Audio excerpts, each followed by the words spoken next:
The moment I walked in the door, Sabrina started yelling at me, saying Ben had gone bad and actually stolen cigarettes from the neighbors. I was furious. So apparently I hadn't corrupted him yet, but he'd already started learning on his own?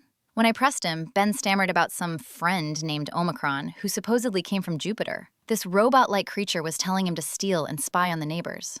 I rolled my eyes. So now this kid isn't just stealing, he's inventing imaginary friends? Fine, I don't get kids' worlds. Let's just deal with the smoking first. Sabrina and I instantly agreed. We should quit smoking too, to avoid setting a bad example for Ben. She said she'd finish the last pack and quit for good. I figured why not? I'd been talking about quitting for ages. This time, I'd set an example for the kid.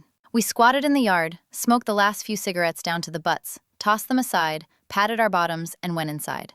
No big deal, but the next day, we heard a commotion outside. We went out to see Liz's guest house on fire. Black smoke billowed everywhere, and the fire trucks were already there. My heart skipped a beat. Could it be the cigarette butts we tossed? Firefighters and Liz swarmed over, insisting Ben did it, claiming they saw him loitering nearby. Sabrina panicked instantly, dragging me aside as we started shifting blame. By the end of the argument, we'd actually considered letting Ben take the fall. He's just a kid. They couldn't do anything to him. Looking back, I was completely insane, willing to sell out my own nephew just to save myself. Just as we were figuring out what to do, Chip suddenly ran over, saying he'd found Ben's imaginary friend. We followed Chip over and were stunned. It wasn't some robot from Jupiter, but a homeless man with lung cancer, his voice raspy like a robot's. Ben, being kind-hearted, took pity on him and secretly brought him food. They made a pact to keep it a secret, telling everyone else he was an imaginary friend. Sabrina and I exchanged embarrassed glances, filled with guilt and awkwardness. But when Omicron heard the neighbor blamed Ben for the house fire,